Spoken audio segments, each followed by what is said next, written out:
मैं आप लोगों को एक कहानी सुनाने जा रहा हूँ जो कि मेरे द्वारा लिखी गई है, जिसका शीर्षक है दरिद्र। यह एक डरावनी कहानी है जिसे कमज़ोर दिल वाले न सुने। जो किस तरह है। रात्रि की बेला में उत्तम पाल जी ट्रेन से उतरकर स्टेशन से बाहर निकलकर टैक्सी टैक्सी की आवाज़ लगाते हैं, लेकिन उन्हें कोई टैक्सी नहीं मिलती जो उन्हें घर तक पहुंचा सके। मजबूरीवश उन्हें रात्रि की आधी बेला में स्टेशन पर ही रात गुजारनी पड़ती है।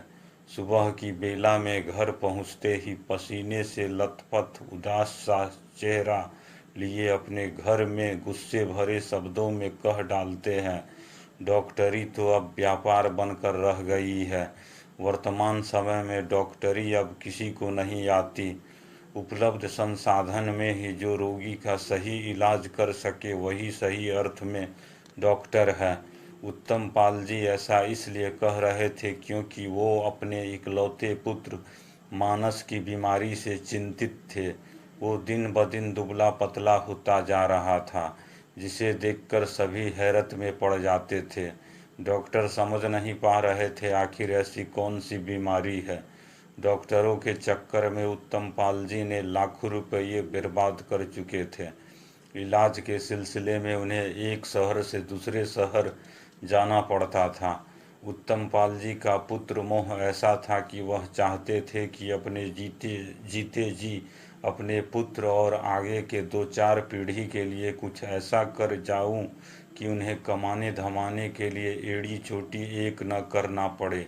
इसी उद्देश्य से उन्होंने शहर जाने से पूर्व ही अपने सारे जमीन की कागजात तैयार कर पार्टी को बेचने के लिए तारीख भी मुवक्किल कर ली थी।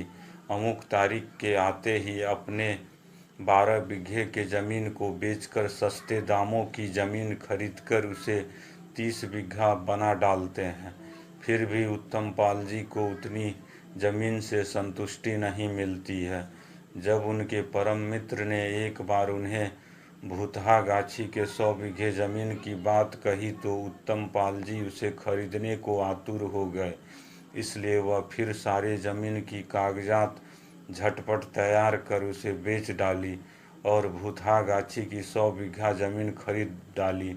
नाम के लिए वह भूतहा गाछी था, लेकिन वहाँ कोई पेड़ पौधा नहीं था।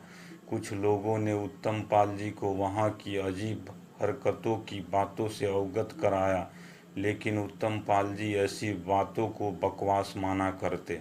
उन्हें बस इस बात की चिंता थी कि अपने जीवन काल में ही अपने पुत्र और आगे की कई पीढ़ियों के लिए कुछ ऐसा कर जाए कि वो आराम से गुजर बसर कर सके।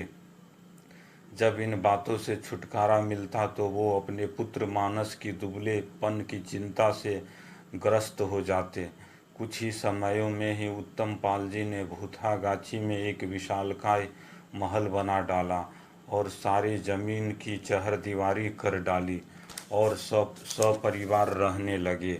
एक रात मानस अपनी माँ के पास गया और कहने लगा, देखो ना माँ, ढेर सारे पेड़ और उसमें दिए जल रहे हैं।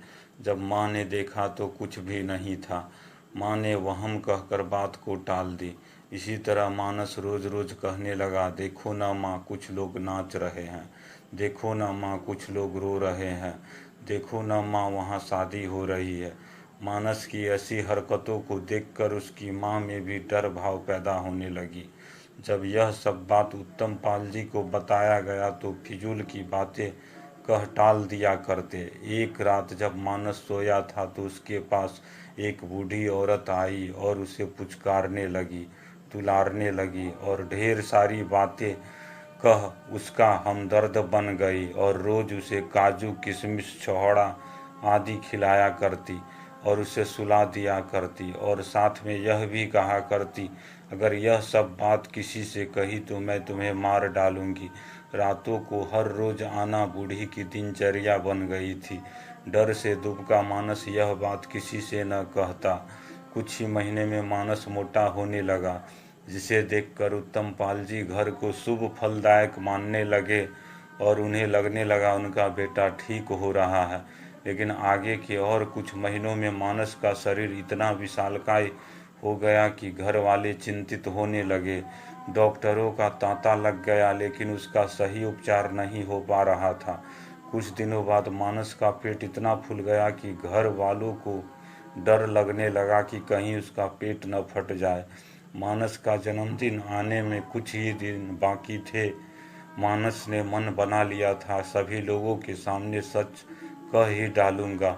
मानस का जन्मदिन आते ही घर को दिया बाती बैलून से सजा डाला गया था। मेहमानों का तांता लगा था। जन्मदिन मनाने को कुछ ही पल बाकी थे कि वहाँ खड़ा मानस गिर पड़ता है और उसका पेट फट जाता है और खुशी का पल गमगीन माहौल में बदल जाता है।